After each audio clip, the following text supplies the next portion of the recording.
What is happening, everybody? We've got a fun show tonight. We have got a crowded backstage right here. We've got Chinchar Lee, Matt Flanagan, Jason Duong, and our Presidente of El Permanente, working on my Spanish here. Alex Rojas is in the backstage, just joined us, surprising, sneaking us back here. So I want to bring Alex back in first. What's up, buddy? What's going on, Matt? Dude, love having you on here. Thanks for joining us. I know this is super last minute, so thanks for coming on. Yeah, the whole point of this was, hey, it's a snow day here in Colorado. Everybody else is enjoying great weather. I already talked to Chen. He's in Oklahoma. It's nice and warm, you know, all the stuff that it isn't here. And a lot of us probably didn't have to work today, don't have to work tomorrow. So let's just have some fun, talk about fishing as we're all cramped up in Colorado thinking about fishing. So that's the premise of tonight. And we got Jason Duong to talk about Peacock bass. Yeah, for sure, man. How you been? Dude, I've been great. Let's get these guys on here first. Yep. All right. So there's Chinchar. What's up, buddy? What's up, guys? What's Good to up, see you guys Jen? again. Good to see you guys again. In Oklahoma, we have Chinchar Lee from the Bassmaster Kayak Classic. What's up, man? How are you feeling about it? Oh man, dude, I'm excited now. It finally hit me. That drive here, I was just kind of like a zombie. But now that I'm here and setting up my gear to go out practice tomorrow for first day of practice, it's starting to hit me now. I'm getting the jitters, getting excited. I just want to make a cast. Yeah. Right on, man. Are you fishing tomorrow morning then? Yep, I will be leaving tomorrow morning, going to 10 Killer and start my practice day. And I was planning to leave this morning actually to come to Oklahoma, but with that storm that came into Colorado, we decided to make a last-minute decision and try to get out yesterday evening. Yeah, so we got in this morning. It was the longest drive I've ever taken. Are all three of you together? So I believe Flanagan will be here Friday night, and then Arledge will be here Sunday, if that's correct. But I'm sure they'll be on to let us know when they'll be here. Right on, man. Speaking of Flanagan, let's add him to the stage here. What's up, Maddie?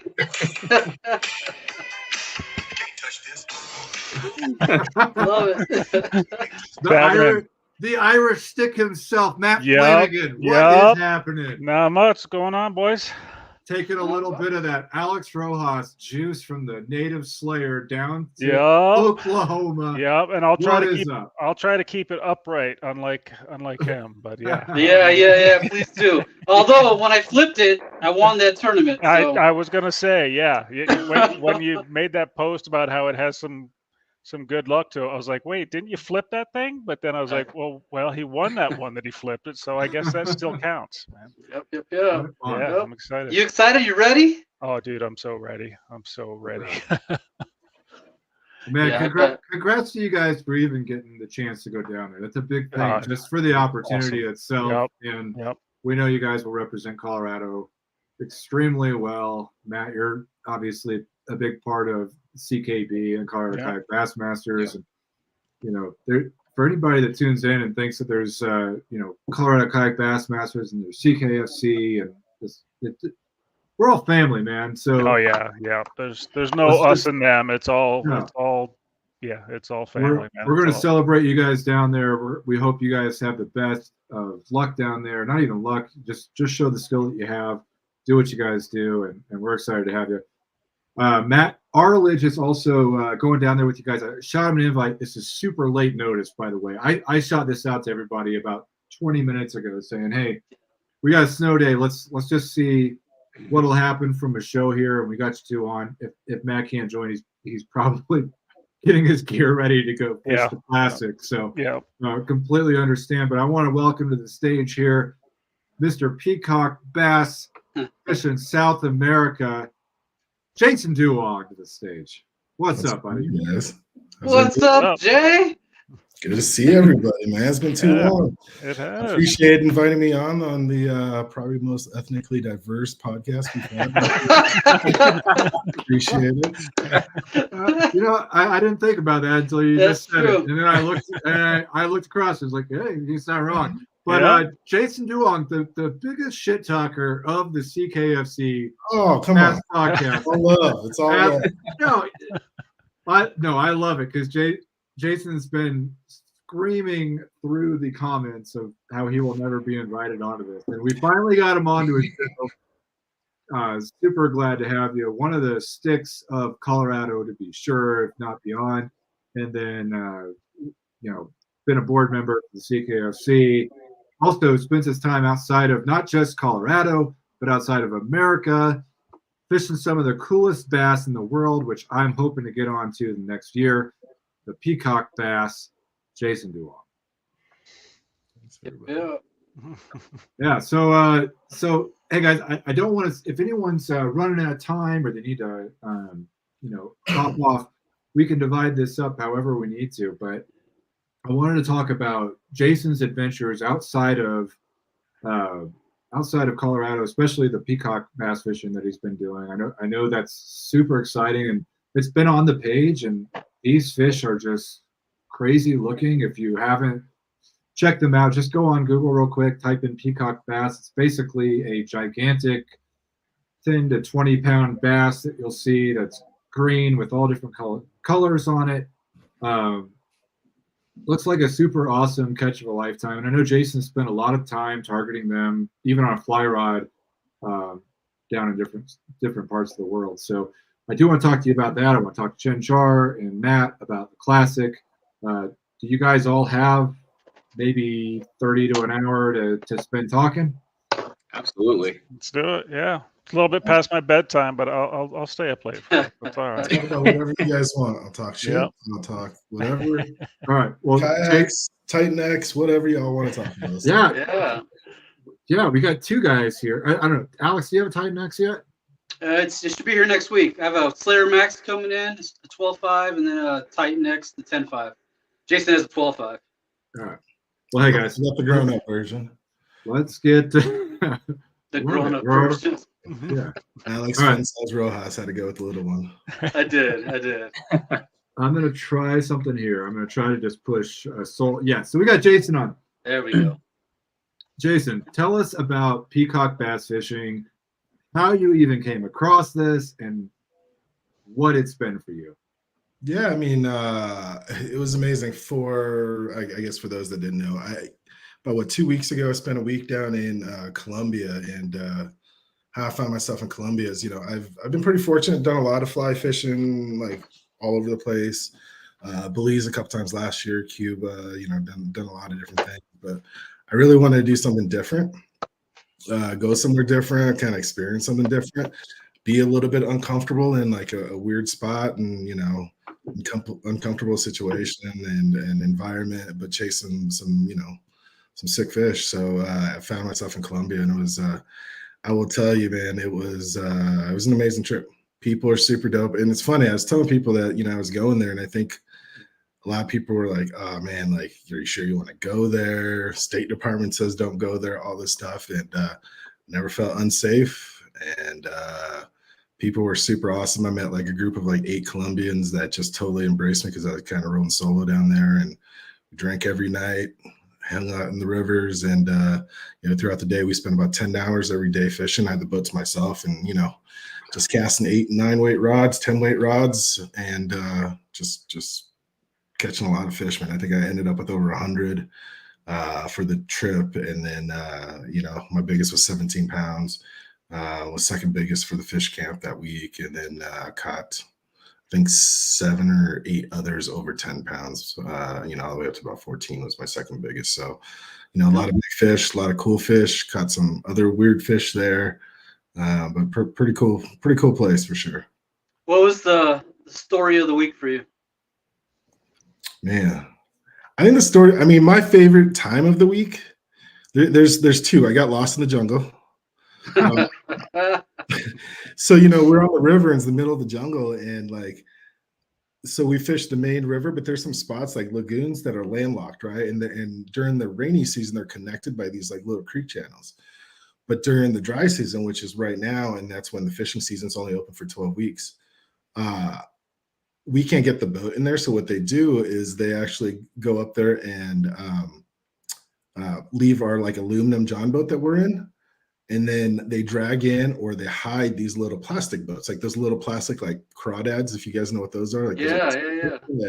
And that's what we fish out of them. So he's dragging that in. He tells me to go up this hill to follow the path to the lagoon. I get up there and the path is not a path. It's just like a few extra leaves and a little clear path. And like I'm like going through there. I hear like howler monkeys. I hear all sorts of crazy stuff.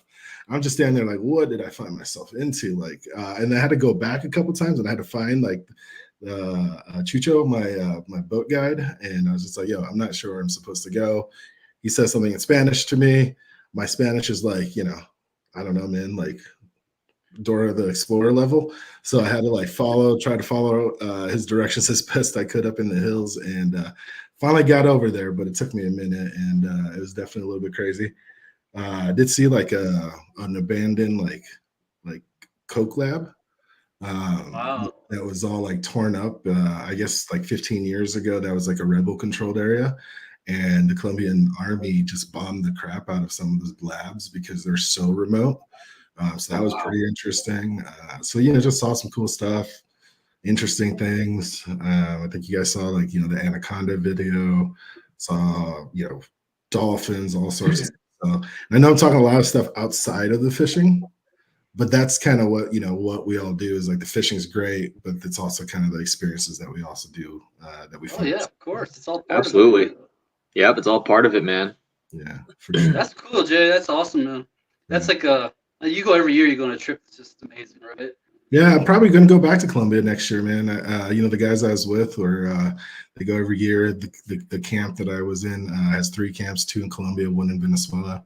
And, you know, definitely taking a look at going back there because I just had such a great time. And honestly, Peacock bass, super aggressive, super fun. I outfished all the conventional guys on fly gear, which was pretty interesting. Didn't think that was going to happen. But it was, I mean, you know, that 17 that I caught was like, it was like a bunch of trees, kind of like fork, and I'm throwing a fly in between them and just twitching them back. And, you know, I catch a couple small ones, then all of a sudden I go right back in there because they're kind of schooling fish. And all of a sudden you see an explosion right at the surface because it's on my fly and destroyed it. And, that's freaking awesome. All your hand tied flies, was all your own flies, or? Yeah, tied like 90% of my flies. Yeah, it's just kind of, and most of the rods I brought with me were rods I built. So, you know, it's definitely one of those things where I'm a little crazy. You guys know that. I'm a little obsessive about stuff. And I think it's just interesting when, you know, you can kind of complete the circle from like building your gear, building your flies, and, you know, catching the fish and everything from kind of start to finish. So you're telling us that you're gonna be drop shotting on a fly rod, right? This coming season. I thought about bringing a fly rod to some of the events, man. Maybe not the bass events, but, you know, maybe these days at Spinny or something like that. I'll say this: Brett Windling does, and he kicks our asses. He does. Yeah, he does. He placed one year at Chatfield on, I think it was a multi-species day. It wasn't a bass; it was a multi-species day. But he had to catch bass. He placed that day using a fly rod only. So yeah, there's something to be said there. You know, on the right day, right time frame. I mean, a fly rod could kill him better than a conventional tackle could, you know? Yeah, I'll tell you, it's the subtleness, right? It's kind of like, yep. It's like the finesse side of things, right? And like when you're stripping, and I mean, the flies I'm tossing aren't small, right? They're 5, 6, 6.5 inches. I actually brought some in here. But like, you know, they're not small flies. And then, I mean, they're like the size of like, you know, jerk bait, right? Like, I don't know if you guys can see that, but that's not a small fly. This was like my #1 fly out there. And I mean, it just hammered him. But when you're twitching it, it looks like it's like a jerk bait, right? Just kind of like twitch, and you can just kind of kill it and just see him come out from the depths.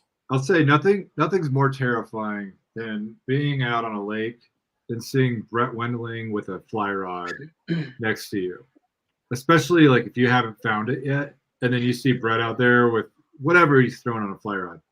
That's the most terrifying shit on pre-fishing for a tournament that I've experienced.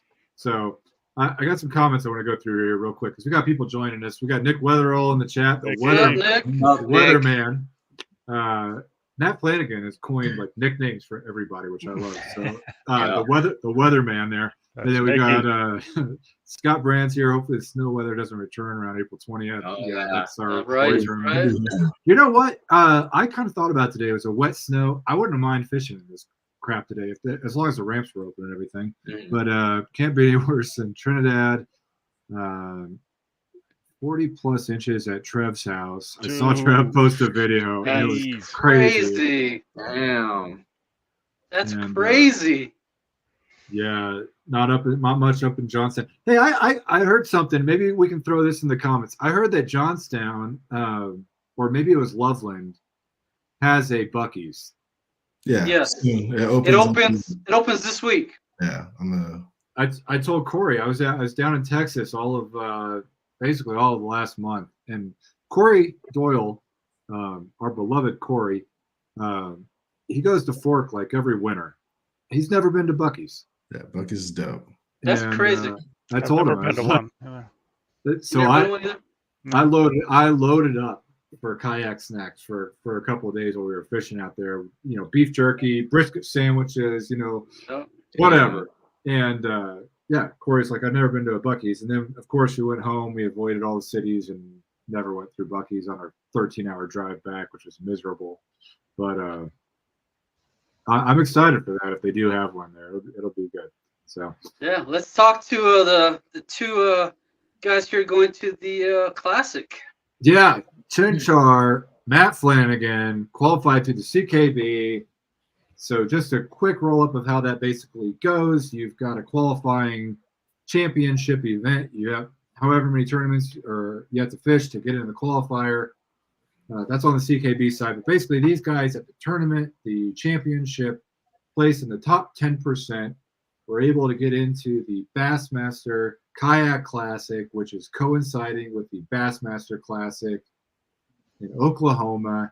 They're going to be at Lake Tenkiller. Chin Charlie, Matt Flanagan, and Matt Arledge, who is notably serving time with his family before he leaves them for a week. Yeah, so he's good, been tied up. Good on him. Yeah. But yeah, guys, just tell us about it. Chin Charlie, you're already there. What are the conditions setting up for, and what are you guys kind of prepping, looking forward to it there? So I was reading a report off their the Oklahoma site, the wildlife side of Oklahoma, and it was pre-spawn temperatures. Man, we're looking at high 50s already in a lot of places. And I got here and it was I thought my AC went out or something because it got really humid. And I'm like, oh crap, it's just really humid. It's warm here. I came from Colorado before that storm came in because I didn't want to be driving through that. But I got here and it was like, I'm in sweats and everything, and I got out and I'm like sweating, and people are looking at me weird, like, what is this guy doing, man? It's like, man, I should be in shorts and whatnot. But it's nice, man. I'm ready. I'm looking forward more so to I think the fish are going to be like major pre-spawn activity, and I like that because the pre-spawn, that's usually, honestly, I think that's when I fish the best. They're hungry and they're moving. Yep. So I do like this how it's going to set up. Is the weather looking stable for the rest of the week? Yeah, more or less. Yeah. We might get a little bit of rain. We might get rain on the second day. Well, I haven't checked today, but when I looked at weather yesterday, it said Thursday there was a chance of rain. That's the second day of the Derby. It's Wednesday and Thursday, and they were calling for possibly rain on Thursday. Okay. Which I'm okay with because I want to try throwing a buzzbait. So, and I like throwing a buzzbait in the rain. And then, Matt Flanagan, tell us a little bit. It looks like you're still in Arvada there. I'm still in Arvada. Yep, I'm leaving tomorrow night. I'm hitting the road. Right on. Weather looks like it's going to be okay for you to get out of here. Yeah, I mean, just like I was looking at the weather just in like Colby, Kansas, 3.5 hours east of here. They weren't calling for snow. So it looks like I just got to get out of the Denver area and I'll be in the clear. Good. You get that kayak registered? Dude. So Alex let me borrow his whole motor setup, and of course that means I have to register my kayak. Well, my plan was to go down to Chatfield today to do that, and yeah, today was the only day I had to do that with work. And what time you leave tomorrow?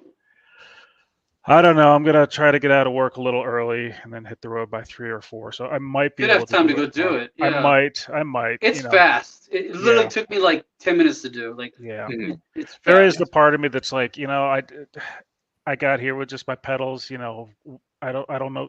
There's almost this superstitious part of me that's like, dude, don't try anything new before a tournament of this size. You know what I mean? So, but I do appreciate you hooking me up with that. It would be nice to have it for pre-fishing for sure. Is that an NK300? No, No, no, no, no, no, no, no. I heard you were getting one, man. I was like, oh man, it's gonna be. We're gonna have to start assigning boat launch numbers, dude. I was Yeah, telling Matt no, this. Yeah. That's funny.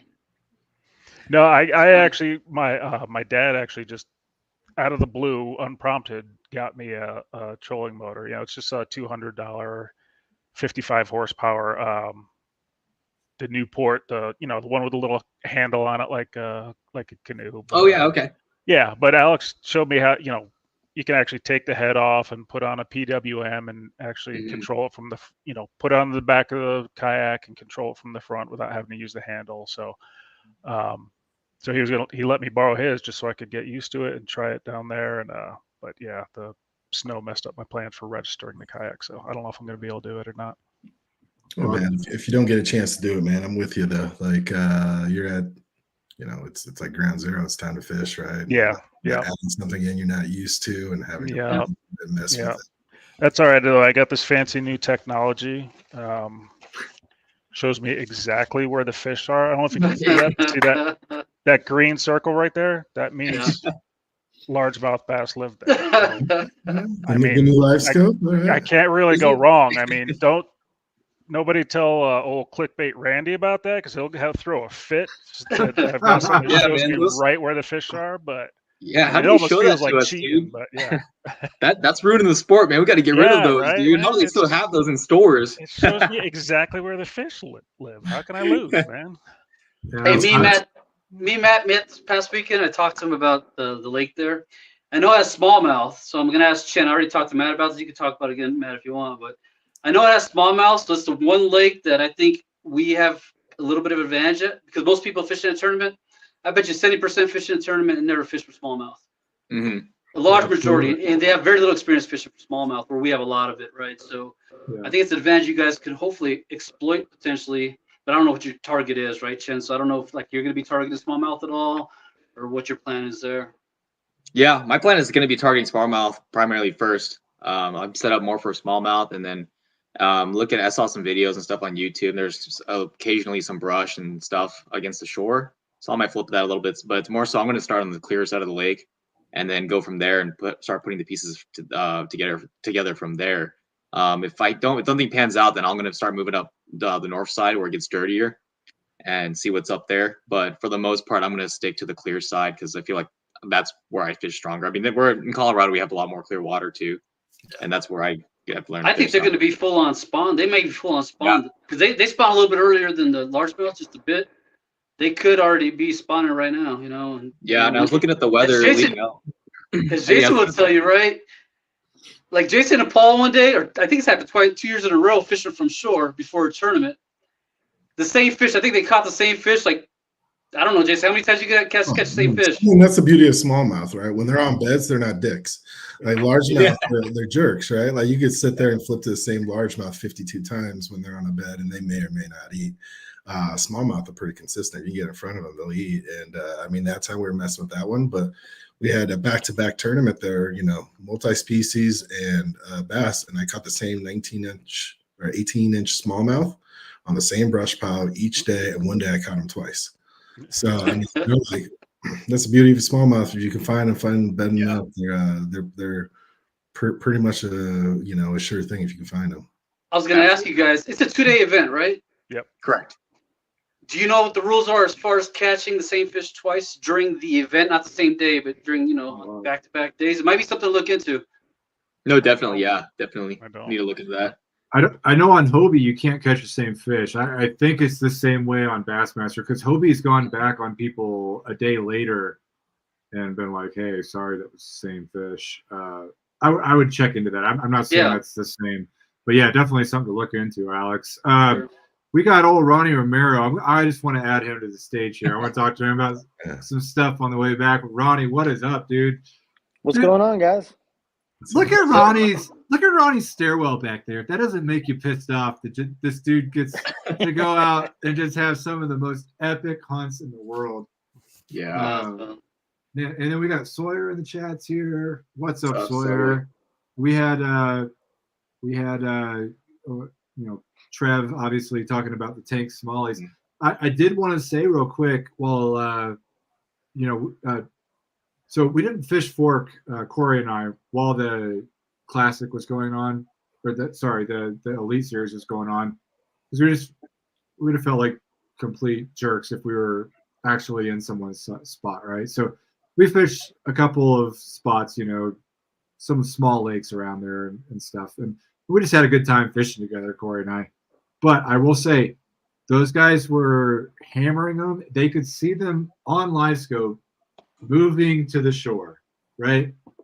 I would probably guess just off of temperature and where we are in the country, you guys are pretty much in the same place now that Fork was 3 weeks ago when that was going on, right? So don't get caught up on, fish whatever got you there, right?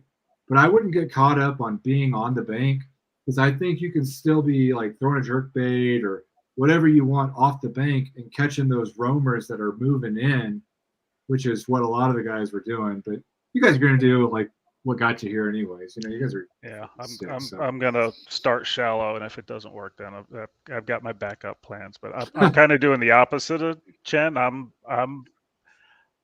better at largemouth. I'm better at dirty water. So that's what I'm going to start with. And depending how my practice goes, and depending how Chen's practice goes, I might head south and join him down there. I don't know. We'll see. But I'm going to. Yeah, we might just flip flop. Yeah, I'm going to start up north part of the lake, which is the dirtier part. That's a good way. Yeah. Great way to tackle it is you guys do different things, and if you guys are able to communicate, if that's allowed before a tournament, use each other, and learn different parts of the lake and what's working, what's not. You guys know. Yeah. Matt, you've never really traveled, Matt, right? This is like your first real tournament outside of like Nebraska, Kansas. I did the All-American last year, but that's about it. Okay. Yeah. How about you, Chen? Yeah, this is going to be my first time outside of Kansas, Nebraska, and Colorado. So, yeah, definitely interesting. Yeah, some of the things that you're going to run into a little bit is I don't care how big a lake is, there's going to be people around you. Yeah. I don't care how big a lake is, right? Yep. Jason and I've been to a lot of different tournaments all over the country. I don't care where you are. One time we drove at Kentucky Lake. I drove, I think it was 65 miles to get to my spot. Launched there. I thought I was going to have it to just myself. There must have been 20 guys there. Gosh. Yeah, it ruined it. My spot was tiny too. It ruined it. Like, we were all pissed off. Like, we were like, well, what are you going to do at that point though, right? Well, it was pretty bad weather that tournament, so I think everybody's trying to hide. Right. The Kentucky Lake, but yeah, Kentucky Lake. Yep. No, I mean, yeah, for sure. With just be prepared. Be prepared for that. You're gonna run into people wherever you are. Yeah. Just fish your spots, man. Yeah. Don't be afraid to fish behind people. I fish behind people, no problem. I don't care. Yeah. No. Just have fun, man. Like a lot of people just take it too seriously. They have a bad or 2 bad days of pre-fishing, and they're like, get all day. Like I've been there. You get down on yourself. Like, what the hell? Spend all this time driving out here, man. And like, I think some of the best tournaments we've had, it's just going out there and just fishing and just enjoy yourself. I'm just considering it a spring fishing trip in Oklahoma, man. There you go. It's best time of year to fish in a new lake, new state. I'm just gonna have fun, do my thing. Yeah, there you go. Like when we go to Truman, like we're gonna be going here a little bit. It's just a good time. We just hang out, have a great time. It's hanging out with the guys. It's just, to me, it's one of my vacations to take. Yeah. Where are you guys staying in Truman? Ronnie, where are you staying? Yeah, Ronnie. It's that same house we got last year. I don't remember what town it's in. I think it might be in Warsaw, but I think last time was the first time Paul and I talked like, hey, we're going, but we don't have a place to sleep. So where are we staying? So we're trying to grab Warsaw, or I think Warsaw was the place that he suggests because it's kind of centralized. Yeah, we got Airbnb, that the same one we had last year. It is a blast every morning. This is my favorite part of like the experience. So when I was down at Fork, I was fishing with Corey. Corey likes to wake up when he likes to wake up, and I knew that. I was like, hey man, whenever you want to get on the water, I'll go. I've been fishing in Texas for about a month by that time, so I was good with it. But I know once we get to Truman, Alex and I are going to be up 4 or 5 a.m. Boom, we're out the door. We're going to see Alex. We're going to see Corey propped up on the couch, sleeping. His legs are propped up I'm sure I have the picture in here to present. We but- saw the same thing in Fork. Alex and I were on the water, raining. We still went out there, everything soaked. And then you got like, Josh Hines baking pies. Yeah, exactly. That's not even an exaggeration. He actually baked 2 pies. He for actually us. baked pies. They were good. They were good. So, it's, everybody's at their own pace. And you know what's funny is Josh, like, he didn't pre-fish that day at all. He came home early a couple times. You know who ended up winning money? Josh. Mm-hmm. He came home with money in his pocket. So it didn't matter how you fish. This is how you want to fish. I enjoy the pain and suffering as part of what I love. I absolutely love that part of it. And so every day, 6 a.m., we're out there early all day long. Me and Matt maybe eat lunch when we're moving spots. We move spots left and right, Corey doesn't like to move spots. He wants to just dial in one area. He fishes one area the entire time he's there pre-fishing. Me and Matt move like no other. Like we're just constantly moving, right? So yeah. Dude, there's been a ton of times where people I guess they were fishing or they left late from the ramp. Like I know Jason showed up to Horsetooth one time late and had the ramp or that area all to himself, won that tournament. Leslie was at was it Boyd this year? I think she got second and she just came out of the truck whenever she was ready to come out. And then Corey at Red Willow showed up late. Or beat my ass at Red Willow. I thought I had Red Willow locked up. I thought that was maybe mine. I just need to wake up late for the classic. Yeah. That's what I got to do. So I'll tell you a story. I'll tell you a story about Red Willow. Fish the ramp the whole time. And beat I'll my tell you a ass. story about Red Willow, right? Corey That's had right. Corey had a terrible pre-practice. He didn't catch nothing practicing. Like it was terrible for him. So he got up with no expectations. He was like, I'm not gonna catch him. I don't even care. So he woke up when he woke up, gets out there, and then he wins the tournament. He just finds the right pattern on the right day, right? No, on Tourney X, nobody had a limit. Right. And so when I got my 5th fish with like literally, I think it was 9 minutes to spare. Yeah. And I was like, that's it. I just won this thing. I was so stoked. Even when Josh was doing awards and stuff, I was turning around looking at everybody like, I fucking got this, dude. Yeah. Then second place, I called my name. I was, are you kidding me? I thought for sure. And I never think that. I'm always like, yeah, maybe I'm top 10 if I'm lucky. This is the only time I ever thought I got this sucker won. And he beat me by like 3 inches or something too. Oh man. Yeah. I'll tell you funny what. story. If there's a place, I'll just say this about Corey real quick. I love Corey. He's the most genuine dude you'll meet on the water and off of it. He's a fantastic cook. He is basically our chef on our trips that we're on, and not like a negative way that he's cooking for us, but he's so damn good. Everything he cooks is delicious. But I will say this about Corey: if there's a tournament that there is a possibility that you're going to win it flipping or throwing like a Texas rig, you cannot count that dude out. He will throw a jig all day long.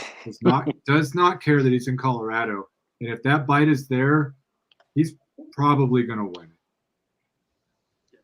He's not the guy that likes to change lures much. He's like, I'm going to throw a jig, and I'm going to throw a jig, and that's it. Yep. He won't change lures. He doesn't care if that's not the bite. He's like, that's what I want to throw. That's what I want to throw. That's what I want to do. Yeah. I'm not going to throw a jig, and these bass are going to eat it. And if they don't want to eat it, I'm going to make them eat it. It's like, I'm not throwing it until you guys eat it, and you guys better freaking eat it, or I'm going to come down there. Yeah. I'm not going to spill Corey's juice on here, but when we were at Fork, he's like, hey, let's, we went over to the little tackle shop and picked up a few things. And I was sucking. I was pissed off. We had a day, the wind was 20 miles an hour from the south to the north. In the north, in the lake that we were fishing on was north to south. And I was like, I texted Corey, I was like, I'm about to call it. And he's like, well, I'm in the protected area or whatever. So there was a little area that kind of tucked away from the wind. So we went over there. Corey told me he was catching them on. But we always play this game of, like best 5, between the two of us or whatever.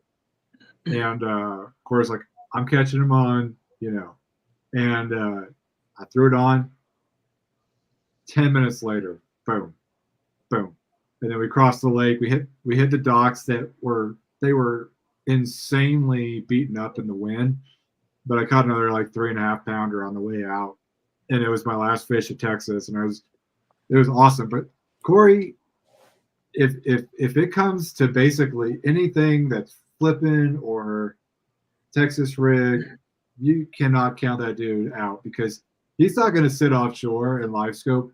Corey will never do that. It could be 50 years from now where everyone uses live scope.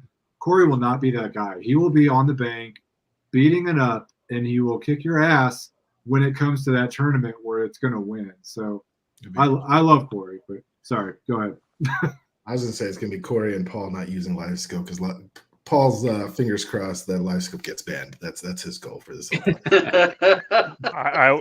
Sorry, Paul. I'll only have it if I win the lottery. It's out of my. Yeah, I mean that's fine. That's As long as everyone doesn't have it, then I'm cool with that. I'm all for it. If everyone doesn't have it, I'm cool. That's fine with me. Yeah, for 4 years or some version of it for 4 years. Early adopter. Hey Matt, after you win the classic down there, you'll come home with one. We'll see. If that happens, I might. We'll see. Unless I win it on a buzz bait, then I don't need it. It's true. We'll see. If we win down here, man, we're gonna put a down payment on a house. I mean, the housing market down here is way better. I'm just gonna put a down payment on a damn house down here. Great. Hey, Ronnie, you done with ice fishing? Yep. Yeah, I hung all my stuff up last weekend. Me too. So, is there much ice fishing this year? I didn't see. Dude, I didn't go once, man. I didn't go once either. I usually get out once or twice. I didn't make it. I went a few times. I didn't go a bunch. I took some other people. I fished our one tournament. Ronnie, while we're talking about ice fishing, we've talked about everything. We're talking about like Peacock bass in Colombia. I'm probably most likely moving to Honduras in the next year, so I'm gonna be hitting Jason up like crazy because I'm gonna live there for a year and probably spend all my leave trying to chase peacock bass. Or Stormy will come visit a couple times and then I'll go do peacock bass. But we've got that. We've got the classic. Ronnie, hit us up about the ice fishing. You can even talk about, some of the hunting that you've been doing over the off season. I know that's exciting for a lot of people out here. And then the big ice fishing tournament that happens. I forget what it's called, but you'll know it. So. Yeah, so the Three Lakes Ice Fishing Contest, that's the big one in Granby. Well, it's Granby, I think Grand Lake and Green Mountain. I think those are 3 lakes. We always just fish Granby because it's kind of our one chance to fish for lake trout, just because, at least in southern Colorado, I don't really have any options. But it's a blast, and we have the same group now the last couple of years. There's 7 of us. It's almost like our kayak trips, and we get a big Airbnb, rent some snowmobiles, and fish for really 4 days straight. It's a 3-day tournament. We only fish for 3 days. Yeah, we fish all 3 days of the tournament. It's Friday, Saturday, and Sunday. We come home Monday. And it's usually during the AFC NFC championship weekend. And so, at night we watch the games, and it's been a blast. I mean, last year I caught a 32, which is still my biggest ice fish to date. But it was just awesome, just a big group of the guys. It's nice because you're competing against each other, but that one is truly not about the competition. I mean, you're competing, but now we've got house trophies that make it a little more fun, and it's a blast. Yeah, I love that one. Like a lot of poker, a lot of drinking. It is. It's a lot of stuff, but we do catch a ton of fish. We split a bunch of lake trout up. They're a lot better tasting than rainbows. So we do keep some smaller fish and split it up between the group, and it's a great trip though. Like it's a great group of people. Some guys don't kayak fish at all. Like there's 3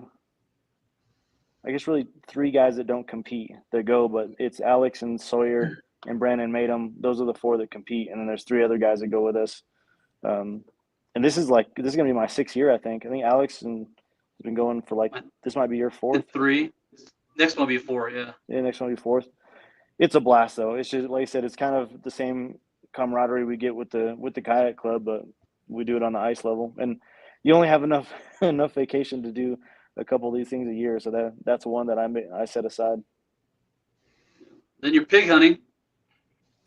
Yeah, I've been pig hunting a couple times a year. That's a blast. Normally I go in December and February. I think this next year we're going in October. It all depends on what happens in the draw, really. I did book a trip in October, but I'm going to put in for moose and sheep this year, which I've never got. So nice. Never know.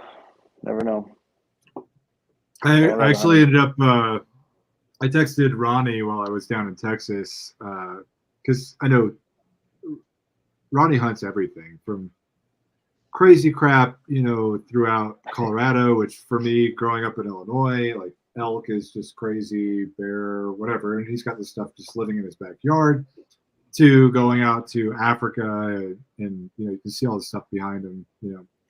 So I texted him. I was down in Texas, and my stick buddy's like the guy you go through flight school with, and you're basically, students together. And he was down in Texas, so I ended up joining him at his house he cooked dinner for me. We had some steak and whatever, and we finished dinner, and he's like, "Hey, let's go outside." Well, he ended up getting this place on a property from this guy, and the guy owns a pizza place down this, like, they're all up on a hill. Down the hill, the guy owns a pizza joint, and up on the hill, he owns all the houses that are up there and all the land that circles around it. So my buddy Steve gets to hunt all that property that dude owns. So we finished the steak, and we're just kind of reminiscing, having a good time. And he's like, "Hey, I want to go outside real quick." And he like hands me a pair of, like, I don't know, insanely expensive thermal optics, right? So we're outside, and I'm looking through this. I'm like, "Oh, that's pretty cool." Like, yeah, you can see everything out there. And we're looking at this field that's down there. And I was like, "That looks like is that a pig? What is that?" And, he's like, "No, that's a deer. They just look different, the digital transmission of the picture." And he's like, "I'm going to go inside real quick." And he comes back out, and he's got a 300 Win Mag, and then he's got another thermal scope on it. He's like, "Well, why don't you look at this?" And we ended up spending the next, like, 3 hours out there shooting at raccoons and pigs and basically invasive things to the property. And it was a blast. So if anyone's got questions about that, hit Ronnie up, because he knows what the hell goes on with it. It's not a Colorado thing, but I will say, like, it's kind of, this episode just encompasses outside of Colorado, different opportunities out there. It's not fishing related at all. People probably don't even care about it. It was a blast. We had a great time. It was a dude I hadn't seen for 2.5 years. Good buddy, and we ended up just hanging out on the back porch, shooting at coyotes for a couple hours. So it was a good time. Yeah, thermal optics is basically a live scope for varmint hunting. Right. Yeah, That's a good way to put it.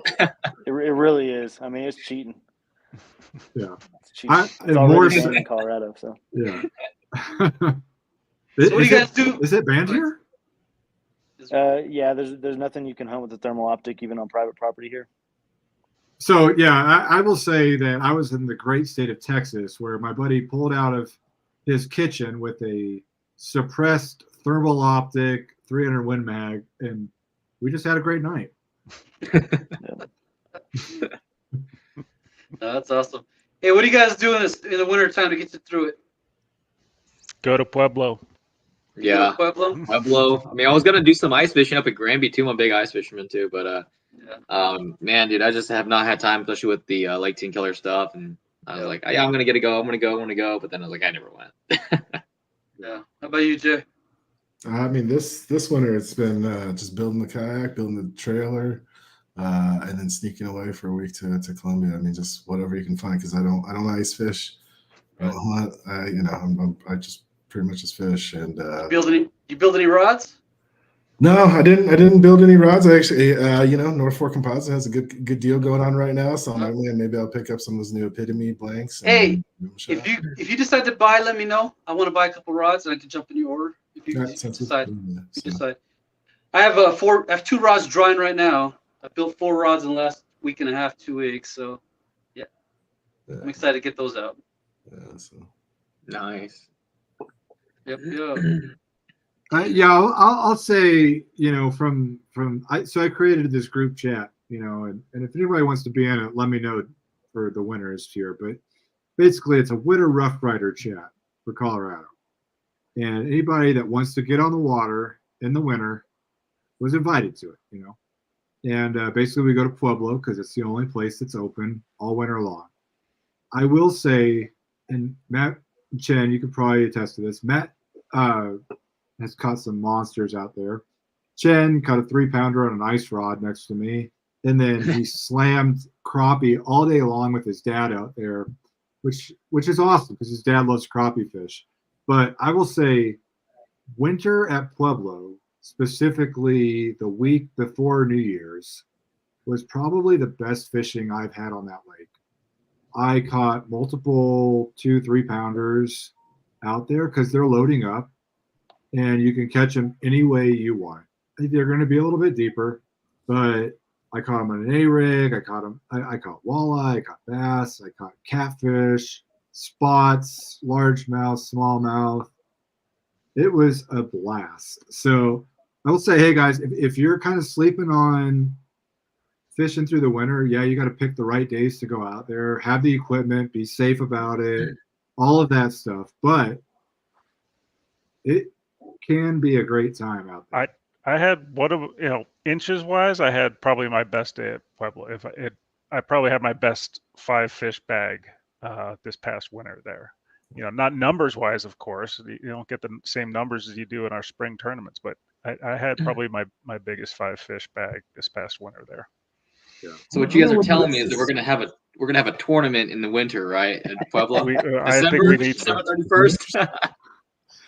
I don't know what it is this year. I don't know if it's unseasonably warm temperatures or something like that, but watching you guys, in that chat and stuff like that, I haven't had a chance to go out since we went out and met like last year or whatever.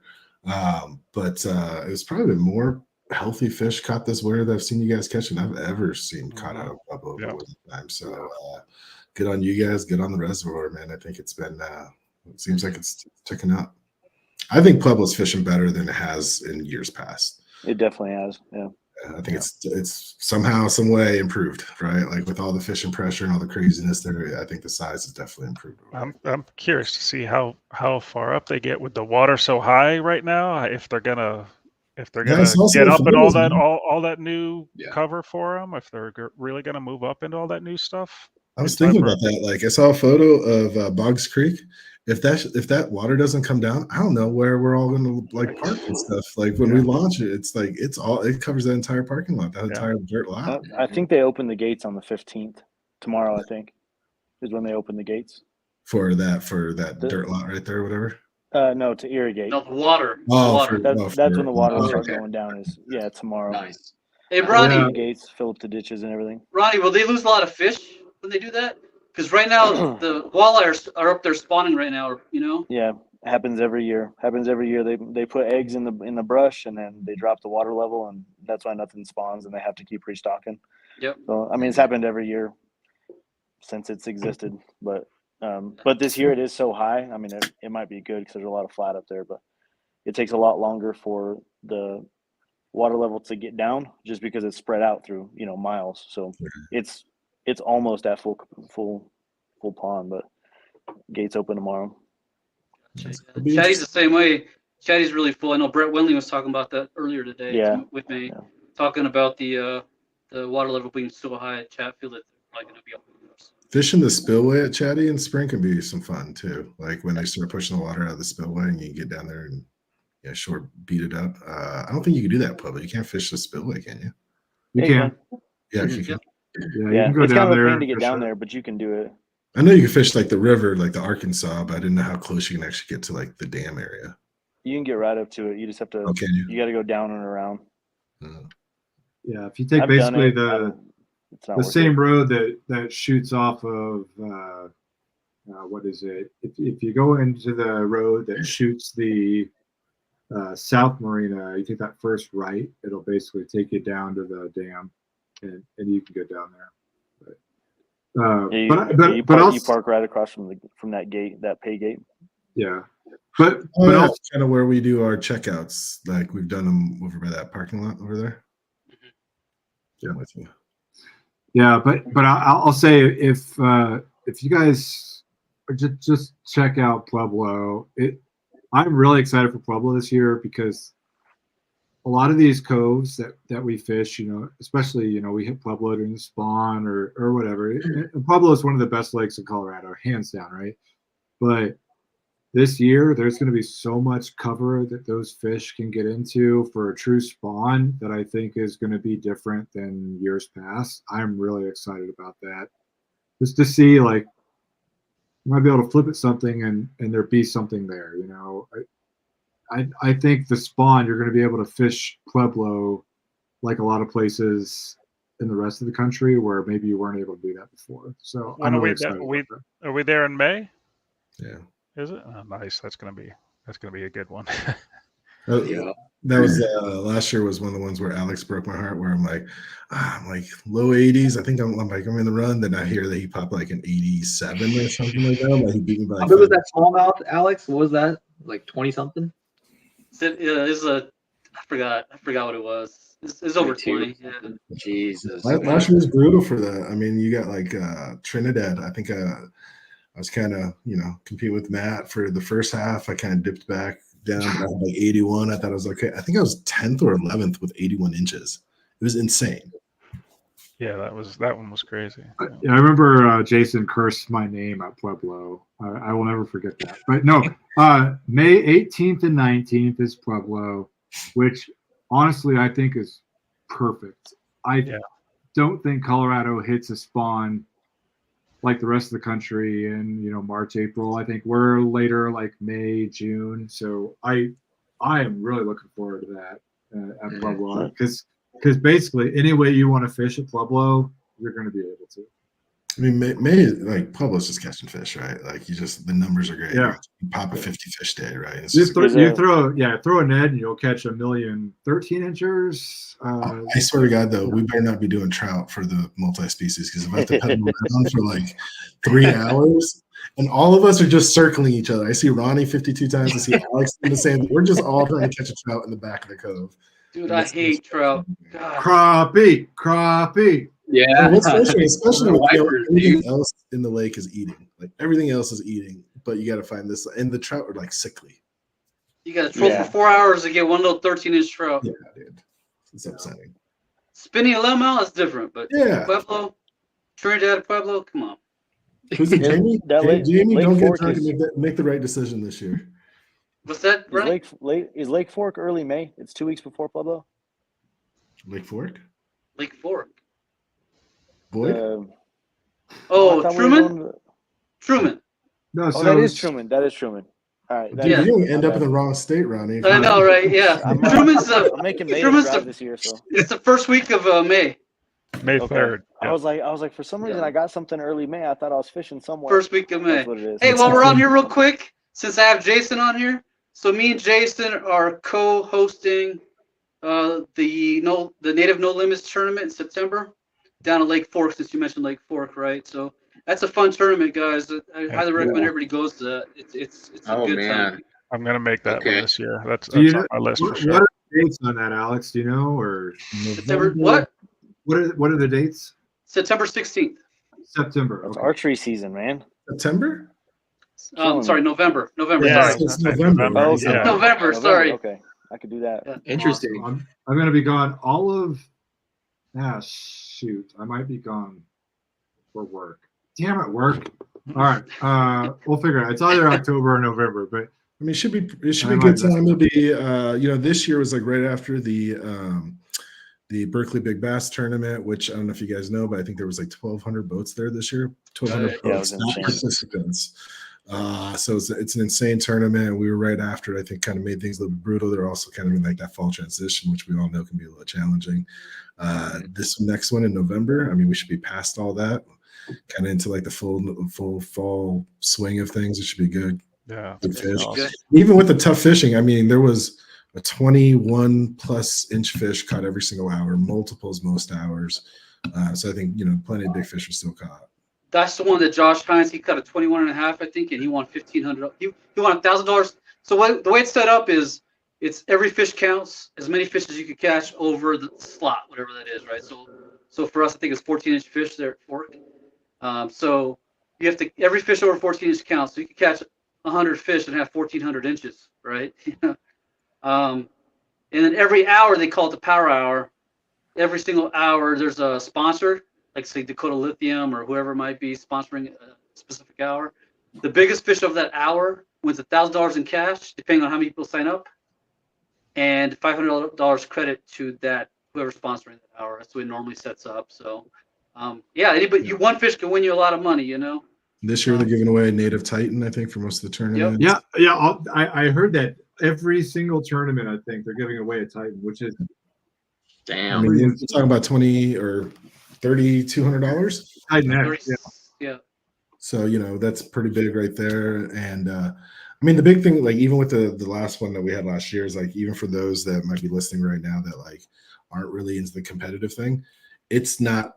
It's a derby, right? It's not necessarily like a top 5 and everybody's pushing, because you have every single hour you can win something, you can win big money, and they actually pay those hours out higher than they pay the like the overall tournament winner, right? So it's just fun. It's every hour. You can get out there, you can sleep in or whatever, and still compete for the last few hours. Hopefully it doesn't rain this year like it did last year. I already bought new rain gear, new bibs and jacket, man, because like I ain't gonna that again.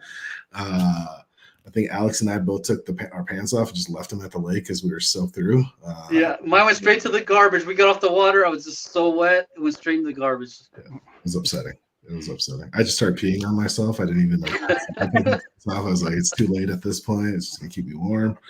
It was a rough show out there this last year, but next year should be a good time. And they're doing a bunch of different lakes all throughout the country. So the Fork one, which is crazy, it's just the closest one to Denver. It's crazy. Yeah. Dang, that is crazy.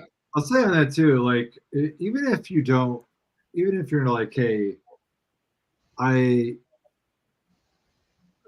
don't want to go fish like a national tournament.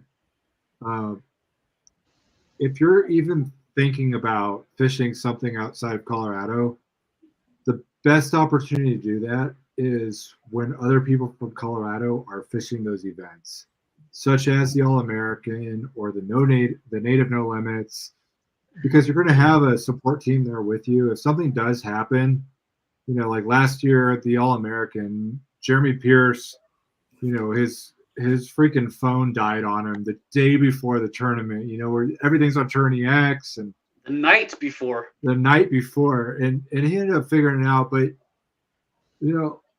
if you need help like recovering off the water or anything like that, there are people that that can help you out there. It's a great place to kind of expand beyond where you are, try something different, learn some new type of places to fish. And then also just have those friends in your back pocket in case you need them. I guarantee you, if you ever call Alex or anybody in this club, and Alex and Jason running the Native No Limits, sorry. I guarantee you, if you have a problem on the lake there, you're going to be taken care of. So this is the place to go out and expand. And I'll say, just from fishing there last month, Lake Fork is beautiful. It is one of the places that I will 100% be going back to. And guys have gone there from the club for years, and I was kind of like, okay, that's cool. You guys go there.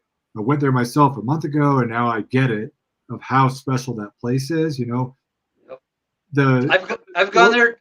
I've gone there every year since 2017. Yeah. Every year. The Kayak Classic might be there next year. It very well could be. And pain in the ass to fish. I'll be honest with you guys. It's a pain in the ass to fish, but it's a cool. Especially if there's any wind. But there's a million places to either get out of the wind or be into it. Depending on where the wind's coming from. There are so many coves that you can tuck into. But getting high sending over 30 feet of water is enough to make your butt pucker, though. Or you're just paddling, you're like not expecting your boat goes like sideways. You're like, oh, that's uncomfortable.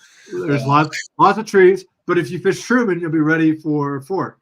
But I heard Truman, like there's trees, but like the channels are much more defined at Truman. They are. A little bit. Like at Fork, you're on. They're narrow, Jason. They're narrow. Yeah. I mean, Truman. I've been watching looking at the maps. I mean, it doesn't look like a very big fisher. Like it's big. There's a lot of water, but like it's not very wide.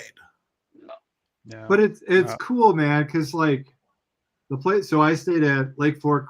If you just Google Maps, Lake Fork Resort and Marina, that's where Corey and I had a basically a campsite, basically what you would have at Boyd or any of those places. It's got a little bit of electrical for you.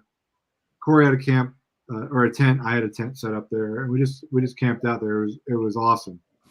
And there's a little cove that goes in there and whatever. Those are all over the place on Fork, though. It's not like here, where it's like we kind of talked about this on one of the All-American episodes, where it's like one Pueblo is just one cove of the All-American. It's the same for Fork. Corey's like, well, let me take you over to the awards. We drove 30 minutes across the lake to even get to where the awards were, which were their own marina with their own coves and stuff. And there's coves everywhere. So you can fish wherever you want out there, basically. But it's like any other part of the country, that it's just the lakes are so much bigger than they are here. But the bottom line is if you sign up for Fork, being the no native limits, like even if you don't catch 5 fish, if you catch the one right fish like Josh Hines last year, I don't know how many fish Josh caught. One. He caught one right. He caught one good fish, right? And he got $1,500 off that in Dakota Lithium and $1,000 cash, which is awesome. So it's the place to go. You've got Alex, you got Jason there.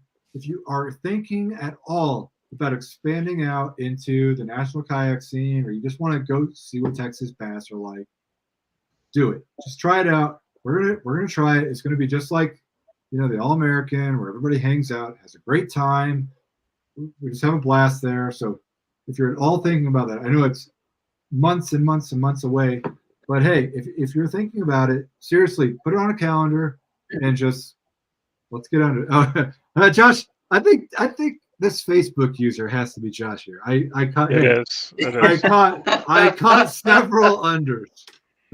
But I think Alex said I that think too. that's Brandon made him. Oh, really? It's Josh. I have Oh, it's Facebook Josh? up on my other Guys, screen. It is All right, Josh. good. Because the limit there, I think, is 14. So like a 13 is just an under, right? Alex, you can speak to that. Yak 4IT tournament champions like Ford number 16 using cameras and memories cards. I remember that. Yeah. Pushed that with Trev. I remember that. It was I was in the hot seat for like 5 minutes before I got kicked out of the hot seat. Because I had one good day. I had one good day there at that tournament. No, but to Matt's point, I mean, it is fun, and just like being in the house or sharing time with everybody. I mean, you learn some new techniques. You get to talk a lot of shit to each other. Ronnie was making fun of me the whole time, said something super racist to me within 3 seconds of being there. It's a good time. And I mean, like, we're all, talking about what's working, learning new things from each other. I think we bought every flashy swimmer sold at Lake Fork that week. It's a good time, man. It's a good time. And I think it's a beauty about this group. It's a beauty about what we do about kayak fishing. I mean, I think, we've all built some relationships with other guys that have similar interests, and it's been great. I'll say this too. If we could talk about CKB real quick, because we have Matt here, he could talk about it. They go to state a little bit more, obviously, than CKFC. They go to Kansas. They go to Nebraska. Yeah, talk a little bit about that, Matt, and why, and what you love about that. So we can fish for largemouth. That's part of it. Yeah, it's just that was really Strawbridge's idea, is just to get people to fish outside of Colorado, have more well-rounded experience, get you prepared for since we can, through that club, we can qualify for the Kayak Classic, which is not going to be in Colorado, obviously. So it's a way to sort of get ready for different types of lakes that we don't just have in, just not just deep, clear lakes fishing for smallmouth, see some other stuff. And so so far it's mostly just been red willow. Done Swanson a couple times. We just did, what's it called? Norton, Kansas last year. That's a great, it's small lake, but it's a great fishery. But we're already talking about doing some scouting trips to a couple other places in Nebraska, maybe a couple places in Kansas. I don't want to give anything away, but for 2025, we're looking at some other places too, and Geez, the way Horsetooth is, you should see the application to do Horsetooth now. It's like, Oh, God. it was ridiculous. So Yeah, we've done it. we might, we might have them all outside of Colorado next year if the way it's going. Yeah, I'll just Horsetooth is unique, add on though. that. Yeah, Yeah, Horsetooth. I just want to add on that a little bit. You Yeah. know, CKFC being a nonprofit, we have a couple things, you know, really in our benefit of being the nonprofit and applying for these basically tags or permits for the tournaments that we do here, right?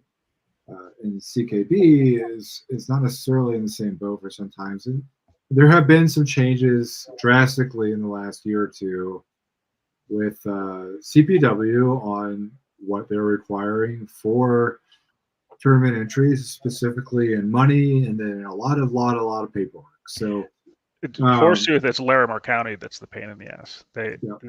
Oh my God, the application. I mean, they wanted a site plan. Well, I don't think they realize like we're not a big. That's what we had to tell them. They're like, well, we're worried about you're going to have enough parking. We're like, dude, we get there at 4:30 in the morning. And there's no trailers. There's like, we're all in different parking lots. Like, don't worry about us. We're fine.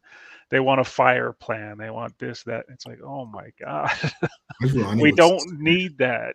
What's your road closure plan? We don't need that. Just leave us alone and let us go fish. Jeez. Hey, simple solution. Get rid of Horsetooth. That's Who wants to catch a bunch of 12 to 14-inch smallies all day I'm long? looking forward to CKFC at Horsetooth in the middle of the Yeah. summer. It should be super not busy and no pleasure boaters out there. Yeah. And of course, we all know where all the big fish are at Horsetooth. They're on the points. There's like 7 points that we could fish, and when you get 40 people try to fish seven points, it's a pain in the ass. You know, I literally I like Horsetooth now. I like Horsetooth now because this is why I'm here. Because Yeah, you guys right. have the- The only reason You're why- right. It treated me okay last year, but yeah. It sucks. I literally will not fish up north because I don't want to deal with all the people trying to fish the same spots.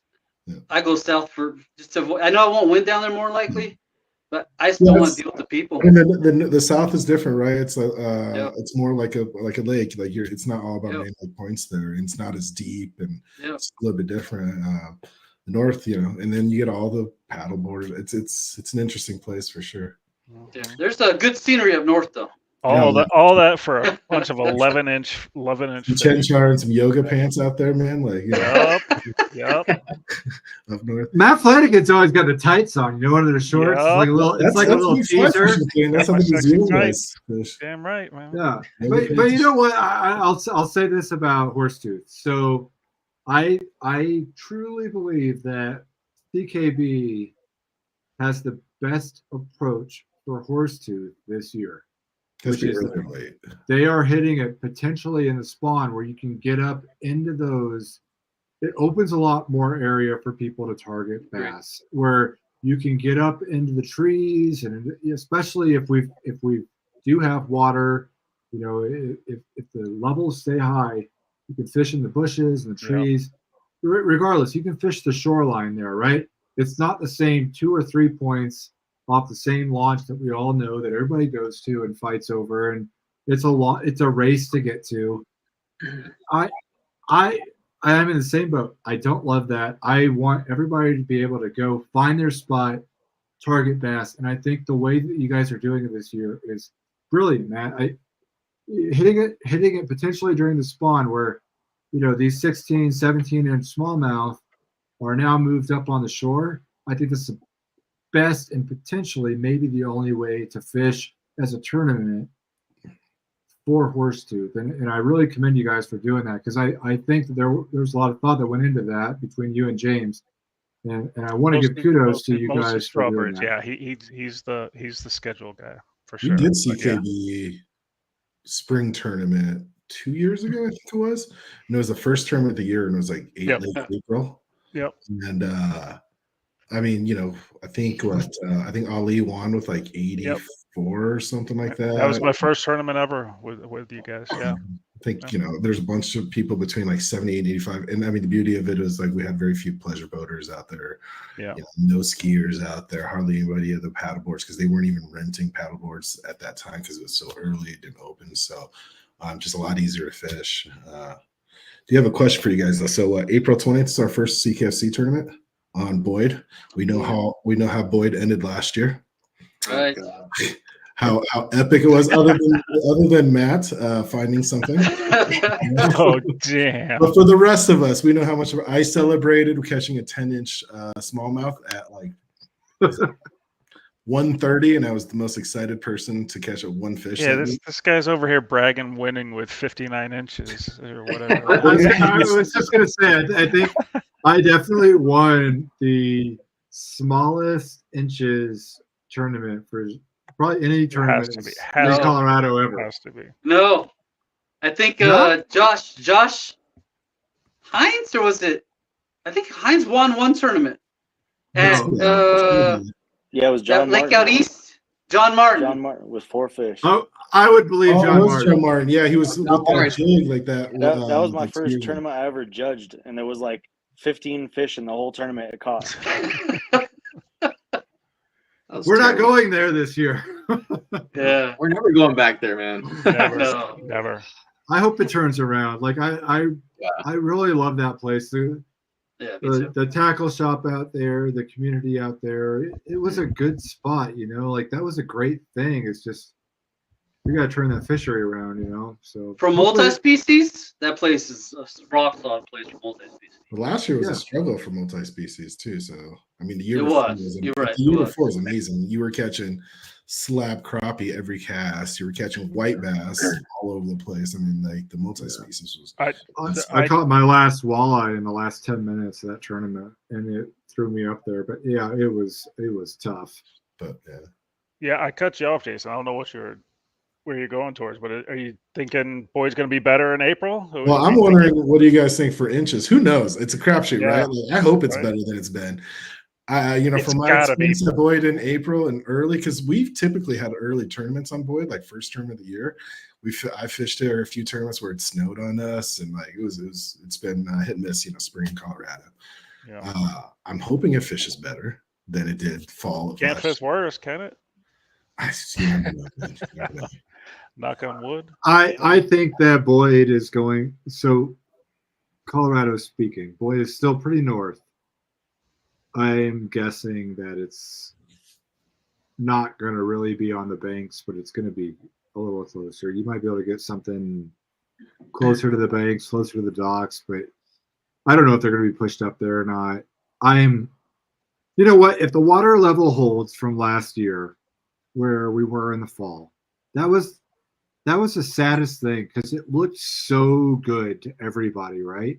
Like you had so much cover to fish, and in Colorado, you have rock, right? You just don't have a lot of vegetation. You have rock, and there were trees, there was grass, there were pads everywhere, all over Boyd.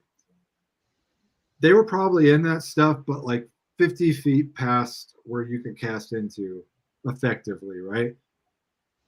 And we just didn't find them. So I'm hoping that either it's still high enough and the weather is warm enough that they go there, or they're going to be pushed off and it's going to be the same thing. But the problem if they're pushed off at Boyd is like there's no offshore. There's some humps and rock piles, but there's it's a big mud hole, right? Like it's just, there's a couple channels. Yeah, a couple channels there. And that's about what you got. Yeah.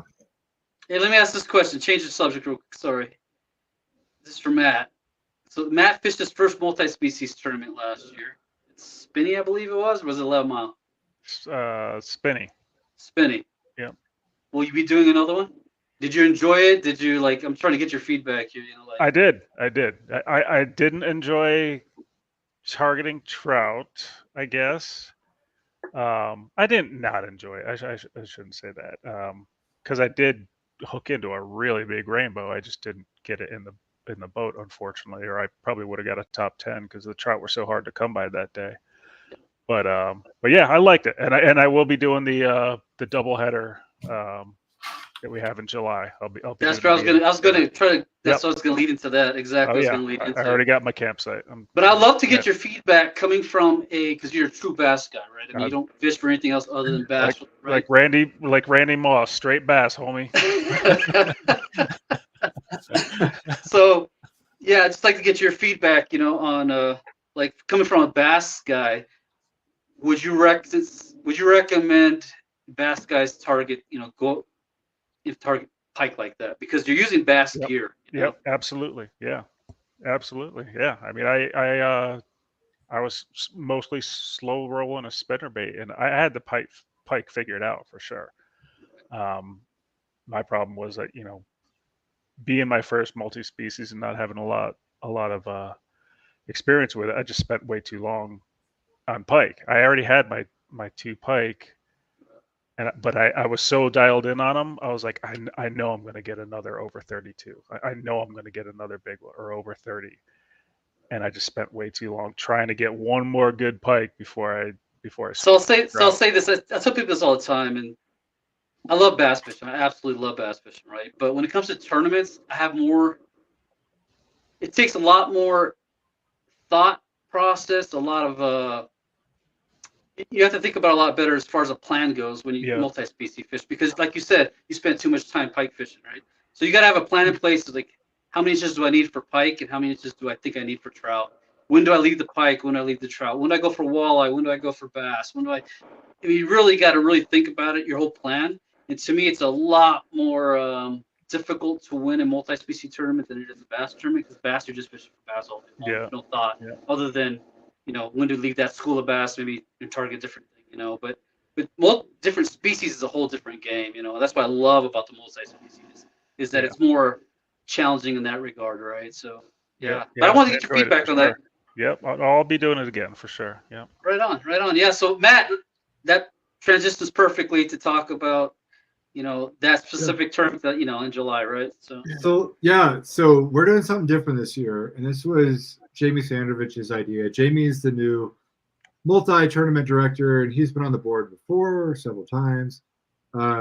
Great guy, but yeah, basically what's going to happen this year is we're still going to have the spinning 11-mile tournaments that we always have, which are in the multi-species tournament bracket for the year, right? So you have the bass series, you have the multi-species series. Best of those win multi and bass, right?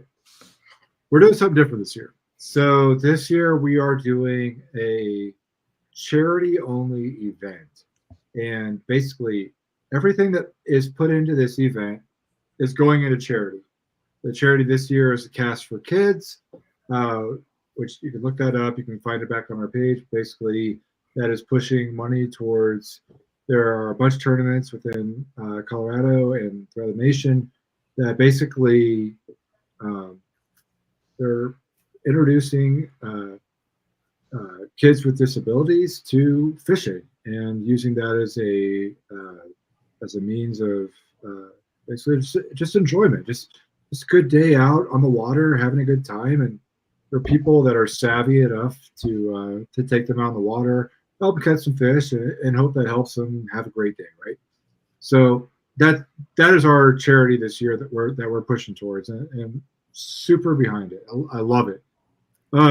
With that, we're doing a 2-day tournament, and the tournament is going to be multi-species specific. So it's going to be bass and trout off of 11-mile and spinney. Pike. Or sorry, pike and trout. Yeah, pike and trout off 11-mile and spinney. There's no good luck on bass out there, but pike and trout, you can catch most likely someone. I guarantee you, at least probably 5 people are going to catch their PB pike out there or their PB trout out at spinney or 11-mile. It's going to be a draw. So what's going to happen is we're going to have our captain's meeting the night before. We're going to have however many people are signed up. Half those people are going to get 11-mile. Half those people are going to get spinney. You're going to go sign those lakes. You go fish them the next day. You flip-flop. You go fish those lakes. 11-mile and spinney are special lakes in Colorado. I hate to even say that in the podcast because I hope this podcast is small enough. We got 9 people watching it right now, but guys, these are lakes that you go fish them. You'll have an experience fishing, especially if you're newer to fishing. You will have an experience that just makes you an addict, because you're going to catch a pike. Like I caught a 44-inch pike out there a year and a half ago. My favorite catch that I've ever had in my life. Jeremy, during a tournament, caught an over 40-inch pike.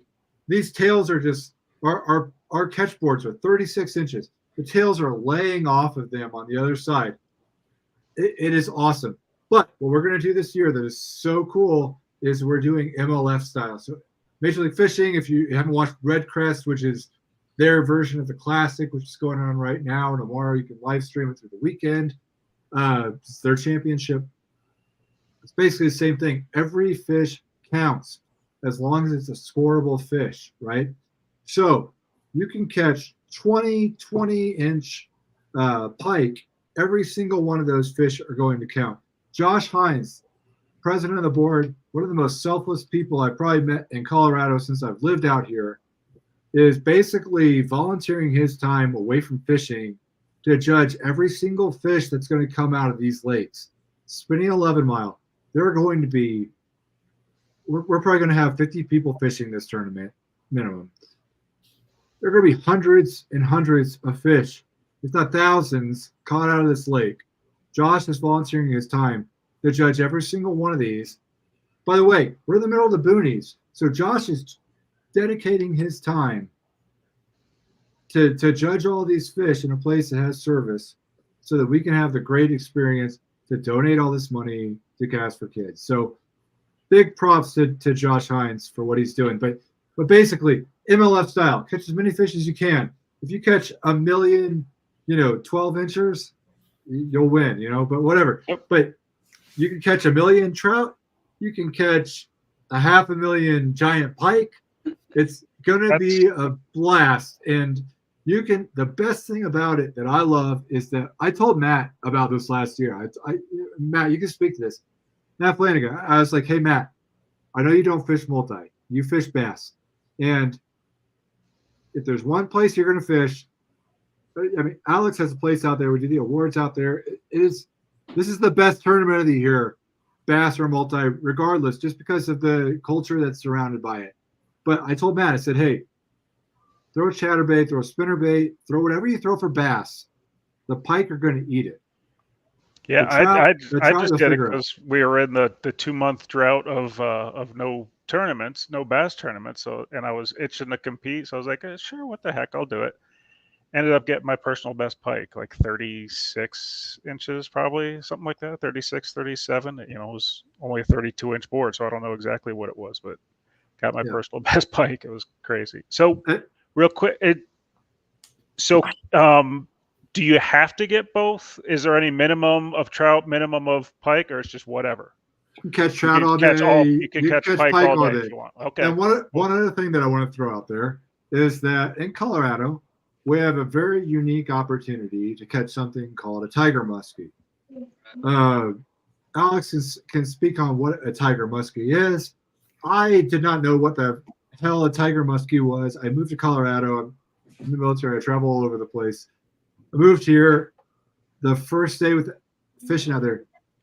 Alex and Josh, synonymous with like some of the nicest people you'll meet in Colorado. I'll tell you what to throw, how to throw it, where to throw it, whatever. But I go out there and I'm fishing for my first multi-species out in 11 Miler Spinney. It was a Spinney. I hit a cove up and I caught a tiger muskie and I didn't even know what I had caught. The tiger muskie is known as the catch of 1,000 casts. Million. And a lot of people try to catch them. This is like a lifetime fish, by the way. And I caught one my very first time fishing out of Spinney. Alex, I want Alex to talk about it. I want you to talk about the fisheries, what they are. I want you to talk about the award ceremony, basically the setup that you have over there. If you want to talk about that. So, and then I want you to talk about basically just like what is the gold medal like what is so special about both of these places? You could extend to Antero, but Yeah, basically 11 South mile Park. Spinney. South Just Park. what South is so Park, New York. special? Yeah. So go what for it. makes that so special is just how they manage it, I think, right? So Spinney is a gold medal water. So if you don't know what gold medal water is, it's for trout, really, right? It's known for trout. They manage it to have trophy-sized trout at Spinney specifically, right? But Antero is special because it's a shallow fishery. It's extremely shallow lake for the most part. Lots of weeds. Up all the South Park lakes have tons of weeds, and they just grow fish really quickly. I don't know what it is. I think it's all the Milestown shrimp that they eat there, and all the aquatic life that lives in those weeds. But those fish just gorge, and the trout are just really, really healthy trout, all of them. And Antero, every fish you catch is built like a football. Same thing with Spinney. 11 miles pretty special as well. They have a lot more stalkers in there though, but good fish in there. And the pike, they can't control the pike. They want you to kill all the pike there, which I hate. I love pike fishing. I love it. I don't like trout fishing very much, but I love pike fishing. They can't control the pike because they just love gorging all the trout there. So, and the perch too. There's perch at Spinney and 11 mile. So they just grow really quickly there. I don't know what it is, but those lakes are very special as far as size goes and quantity. So the fishing can be really good. So our setup there, what Matt talks about my setup there is we have my father-in-law's property up there is 40 acres. He has a big storage unit there. It's huge, huge storage unit. And we all go up there and invite everybody up there. Anybody who wants to fish tournament is more than welcome to come join us. We camp. There's no facilities, no bathrooms, nothing like that. But everybody just camps, sets up tents, sleeps in their trucks, sleeps in cots inside of the storage facility, and we just camp out there. And we're there, the day before tournament and tournament days as well. And it's probably one of my favorite tournaments of the year when it comes to our CKFC events, just because all of us are there. We're hanging out. We catch pike. We bring them back. Corey, who normally cooks, he fries them up for us.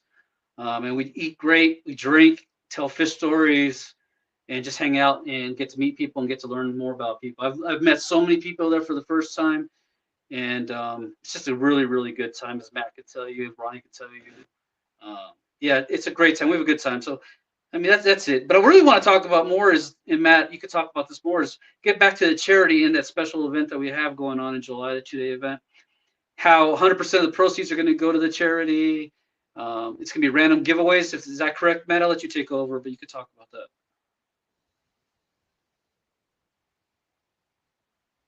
I can't hear you, Matt. You're on mute. Matt, you're muted. All right, you guys got me? Yep. Yeah. All right, I muted myself there. Yeah. Yeah. So some really cool charities that are the charity they're given to. Some really cool sponsors that have joined us this year, and we're going to do a show. I was trying to get Scott on tonight. He unfortunately is one of the people that did not get off work in this blizzard that we have, so he's still working real hard. But we're going to do a show probably in the next week of our sponsors for 2024. We do that every year. It showcases, when you get your membership to CKFC, you get a password to one of our sites on the, on our website. You'll get an email when you sign up for membership. It's going to give you a password link with a link that gives you a ton of discount codes for all the sponsors that basically partner with CKFC throughout the year. I'm going to get Scott on here probably the next week, and we'll talk about all those, talk about our different tiers of sponsors. We have different tiers. I do want to highlight a couple of those just off the cuff here. I want to give a big shout out to KBF, Kayak Bass Fishing. And I know this is something that's, had some controversy over a couple of years because, no doubt they've had some struggles over the past few years. But I will say, as far as Colorado Kayak Fishing Club is concerned, they stepped up huge for us this year. They donated $2,000 to CKFC. And additionally to that, when you sign up, last year I think it was with Fish USA, you got $25 instantly with, so if you signed up for a KBF ambassador account, which was $20 or $25, you got $25 to Fish USA. Go buy a couple chatterbaits or whatever, right? This year, it's every quarter you're going to get that $25 or whatever it is to American Legacy Fishing.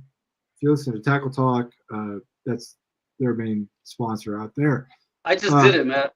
I just used my $25 for this last quarter. It's every quarter, and you still get the $25 for Fish USA, and you get $15, I think it is, to Yak Attack. I mean, there's a bunch of. I mean, just for signing up, you already made your money back. There is a gigantic benefit to having an ambassador account with KBF, and I really want to emphasize that if you guys win a tournament with CKFC this year, there's we'll release all that with Scott, but I do want to say, regardless of anything over the past 2 years, they're one of the people that have stepped up the most for us in 2024, and I want people to understand that, hey, without these people that support our club, we will still exist because, the people that we have in this club, but it makes us a lot more impactful to the charities that we have, that we support, and the efforts that we're trying to target, right? So this year we're trying to target the Gas for Kids. It's going to be a lot more impactful because of that money they gave us. Last year, Old Town gave us $2,000 plus they basically covered, I think it was $2,500. So we had 10 tournaments. They covered $2,500 of it. So we got $250 every tournament for big bass that was covered by Old Town, right? So that's, if you look at this holistically out of our budget, and all right, I don't want to take this too down to the micro level, but it's just from a business organization. If you look at this, let's say you had $2,500 budgeted for big bass for the year, right? Old Town last year took that, and they said, hey, we're going to give a check for $2,500 throughout the year. You guys can spend it however you want. We decided as a board, spend that on big fish. Big fish, $250 every tournament. 10 tournaments a year, right? Took care of that. That's $2,500 out of your entry fees that we don't have to spend on big bass. That goes straight into the charity, right? To make a real difference. On top of that, they also gave a kayak away. This year we've got Native, Waterline, Shields, KBF. We have a ton of them. I want to do a show. I don't want to leave anyone off. I want to do a show with Scott, so we showcase everybody, tell you guys the discounts that are available. But know that, like, these companies that are supporting our club aren't just supporting, like, Colorado Kayak bass fishing. They're supporting, potentially kids with a disability that get to go on the water and enjoy kayak fishing. It's something much bigger than they're not helping us go out fishing. All of us, I'll say it this way, all of us paying our entry fees, or I could just go out fish at Pueblo any day that I wanted to, right? I can go out this weekend, whether, hopefully it's not snowing. I can go out there and fish. And or I could call Alex up and Ronnie and Jason, Matt, Chinchar, and say, hey, let's have a tournament between the six of us, and let's $10 a pop. I could do that, right? Let's do it. Don't But what's let impactful? CPW find out. That's true. But okay, here's my point: is that these sponsors that are involved are making this a much bigger thing. When Johnny Manchego and Dave Kuzer started this thing, please go back and watch the episode that Alex and I did with those two, because you can see the genuine, or Waginka, yeah, you can see the genuinity in these two. Like, between Johnny and Dave, like, Dave is like ultimate businessman, right? I would trust Dave to lead like Google, right? Because he is so focused and sharp. I would not trust Dave, or I would not trust Johnny to do that. But Johnny has the Steve Jobs in him to get on stage and sell that to everybody else. And between those two, what they envisioned in this club being a nonprofit, to help people. Johnny was eating out of the Boys and Girls Club pot when he was a kid. That was what he relied on for meals when he was a kid growing up. And to be able to 10 years after the CKFC was founded, donate $10,000, $7,500. $7,500. Well, okay. Okay. Yeah, yeah. It was tenfold because it was $750 first year.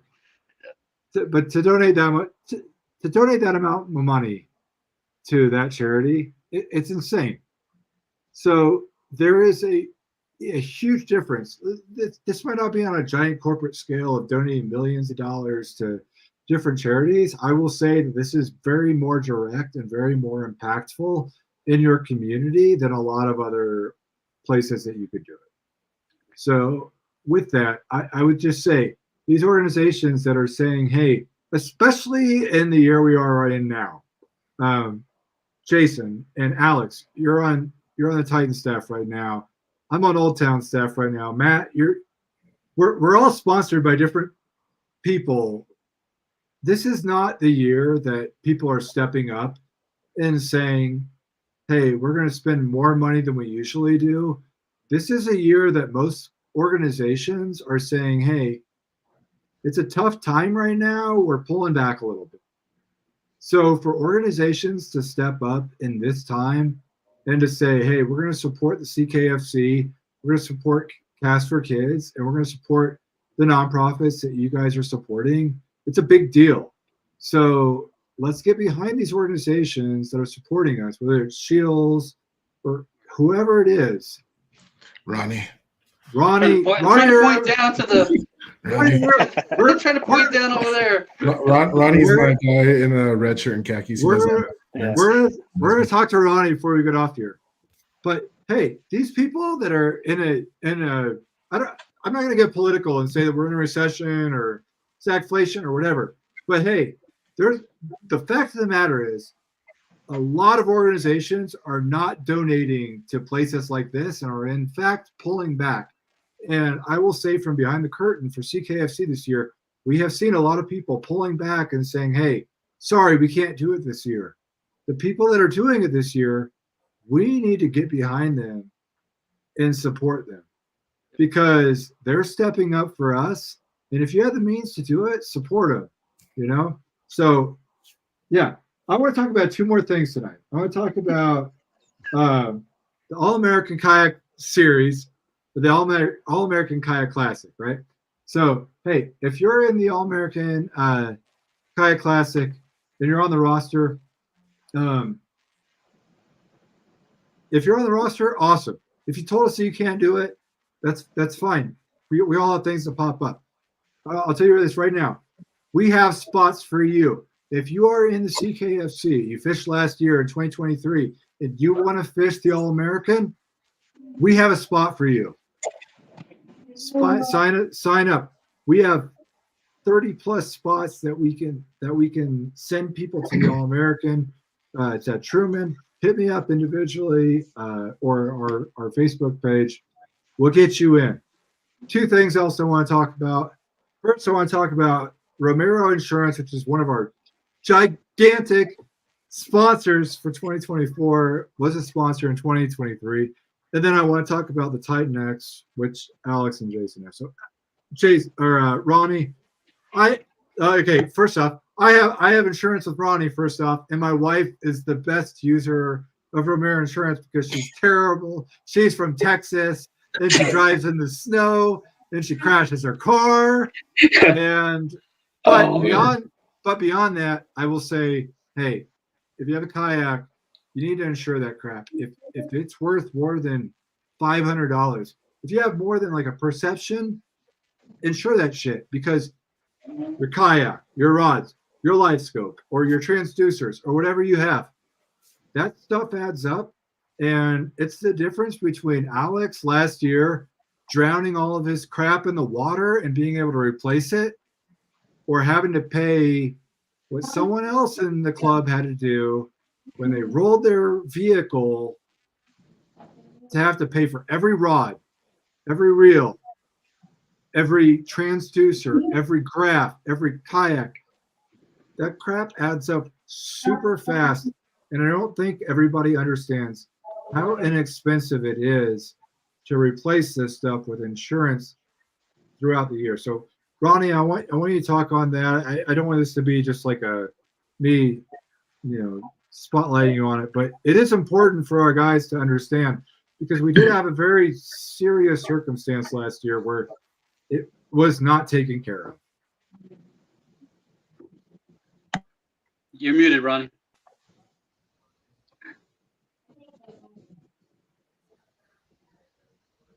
Maybe I don't know. Maybe it's the AirPod or something. I don't know. I can see your beautiful eyes. For less than a chatterbait a month, you can cover everything from a trailer to the car to the. We lost Ronnie. No.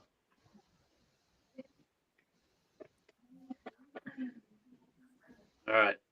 I think we lost him. I'll say this. Well, Ronnie's trying to figure it out. It is.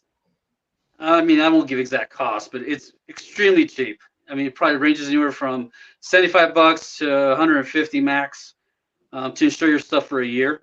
And like you said, like I flipped my kayak last year and I thought I lost my live scope. I lost all my rods, went down. Can you guys hear me? Yeah, there you go, Ronnie. Go for it. You All can right. talk now. Go for I it. just refreshed it. Sorry, I didn't mean to interrupt, but yeah, it won't take too much time. But it is really super cheap to insure them. I mean, you can probably do $5,000 in kayak stuff, anything attached to it for like $5,000, and then $3,000 to $5,000 in just tackle, which is all your tackle, rods, reels, whatever, for another $3,000 to $5,000, and you're still probably under $175 for the year, and the deductible is only $50. So it's kind of a no-brainer. You can get a cheaper policy and raise the deductible, but yeah, if you need one, you don't have to insure everything. Like you don't have to switch cars and houses or any of that stuff either. If you just want to do a standalone kayak, shoot me a note and I'll show you what we need to insure them. So I'll say this too, Ronnie. Correct me if I'm wrong here, Ronnie. But a lot of insurance agencies still have no idea how to insure a kayak and all the gear. So yeah, it's a little different because some people want to do it on a personal articles policy, which you can do. It's the same policy that people put on like jewelry. We actually do it as a boat policy. It fits what we actually do. So whether it has a motor or not, we can do it as a boat. If you already have a State Farm agent and they don't know how to do it, just tell them to shoot me a note and I'll send them the instructions. I have an application exactly how we write them, and it works perfect for what we do.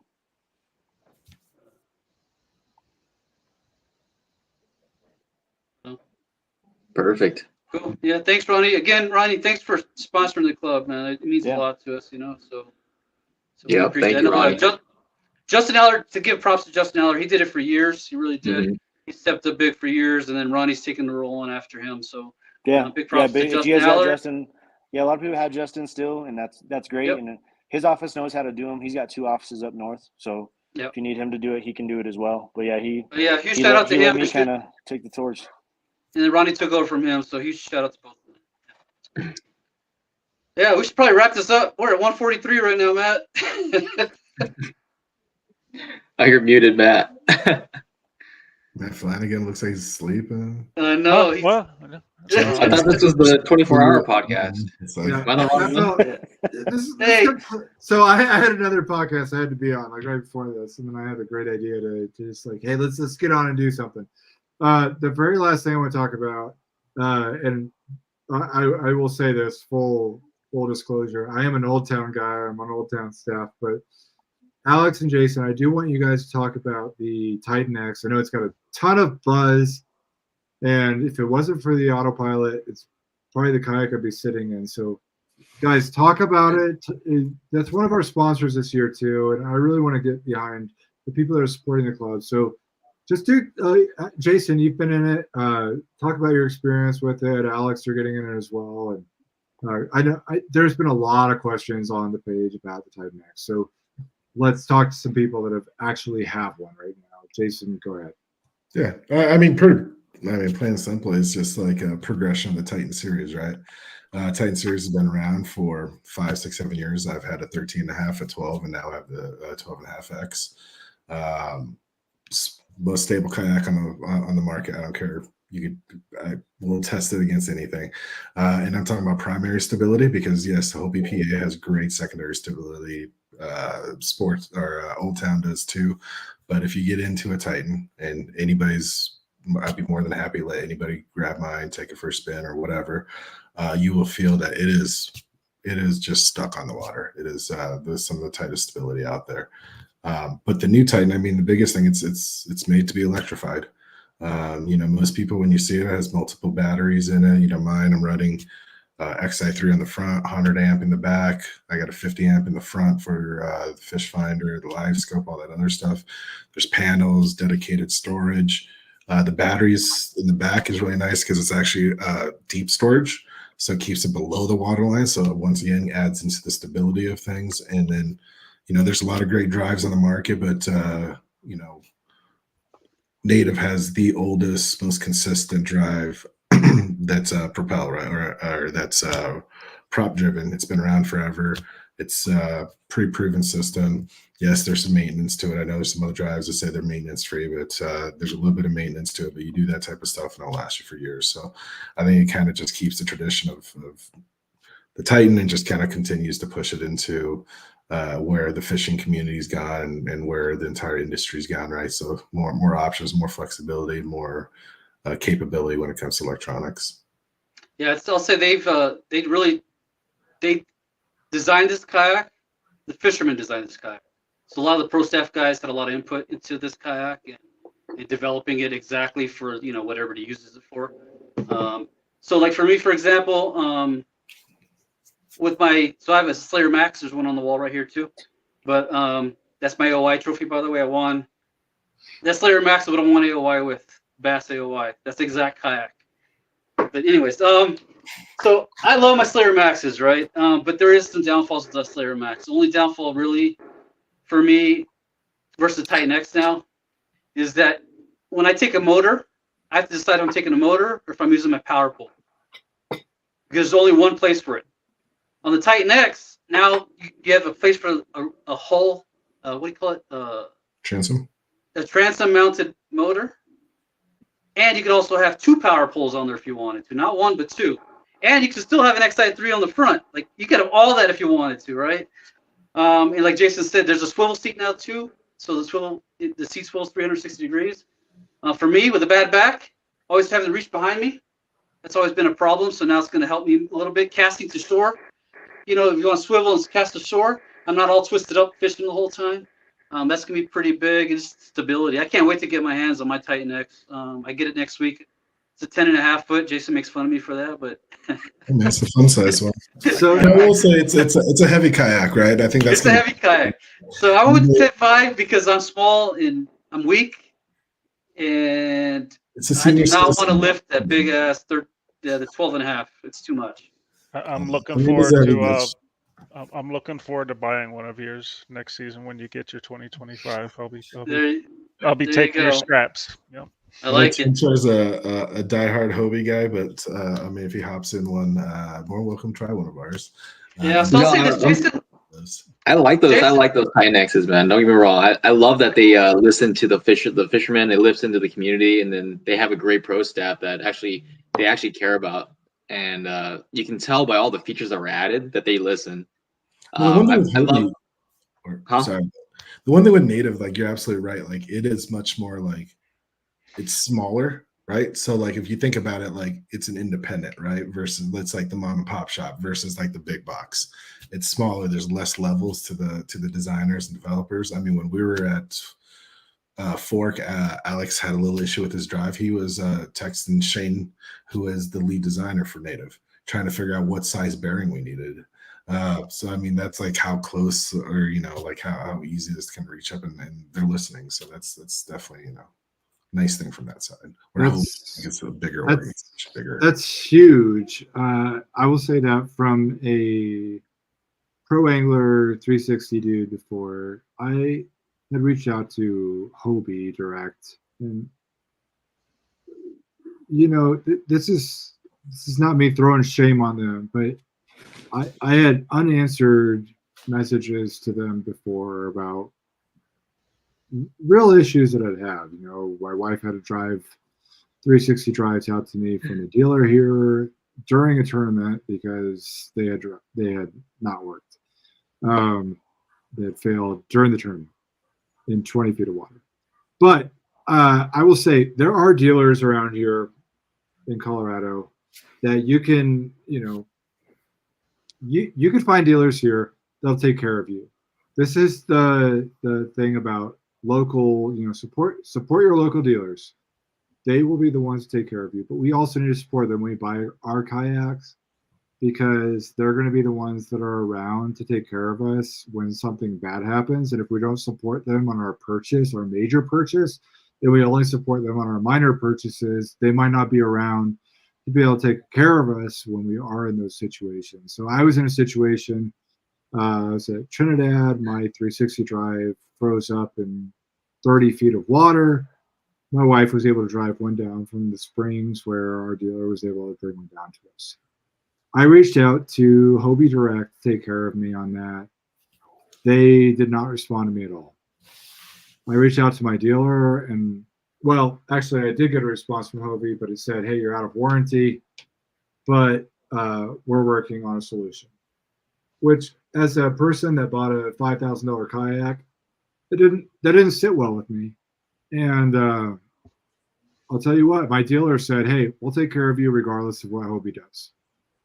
And I'll tell you what, as you have Alex and Jason sitting here, they have direct reach with Native. So regardless, I'm with Old Town. So yeah, if you want to reach out to Old Town and you have an issue with them, you can reach out to me. But I'm saying there is something about the human connection, whether it's me with Old Town or Alex and Jason with Native, who has decided to push more funds into this club in the next year. Get behind those guys, And if you have an issue, or you think, hey, maybe in the next year or two, I might have an issue with a Titan or a Titan X or whatever it is from them, I'm just going to say this right now, like pretty bold-faced. The fact that you have Alex and Jason, who are not going anywhere, by the way, you're going to have a direct reach to that company to get your solution fixed or your problem fixed, right? So if you do have a Titan or any type of native, with them being a sponsor of the club, I'm just going to say this very, very bold right here. With having Alex and Jason in the club, and Ronnie's in a native, Matt's in a native, tons of people are in a native. Paul Roth, who wins every freaking tournament, is in a native. You're going to have support. So just think about that when you do buy a kayak, whether you're buying a used one, a new one, whatever it is. The people that year after year decide to sponsor this club, get behind those people because you're going to be taken care of. Okay. Yeah. So anyways, yeah. Let's real quick. Let's wrap this up. We're almost at 2 hours, but poor Matt and Chen are trying to they're trying to prepare for their classic over here. We're taking their precious time away from them.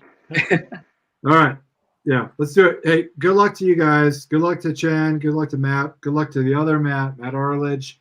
We hope you guys the best. Represent Colorado the best. We know you guys will. And we look forward to seeing you guys on our trail with some hardware from Oklahoma. Heck yeah, man. Sounds good. I can't wait to see your YouTube videos as well, guys. Heck Yeah, good luck, guys. Yep. Doing some filming for sure. Yeah. Good luck, man. Get them. Let's put that out real quick. Chenchar, Matt Flanagan, what are your channels at? Good, Matt. Just Matt Flanagan Fishing. I think the handle is actually like Matt Flan Jr. Fishing, but if you just search Matt Flanagan Fishing on YouTube, it'll come up. Mine's just CX Angling. Type in CX Angling, then you'll find me. Yeah.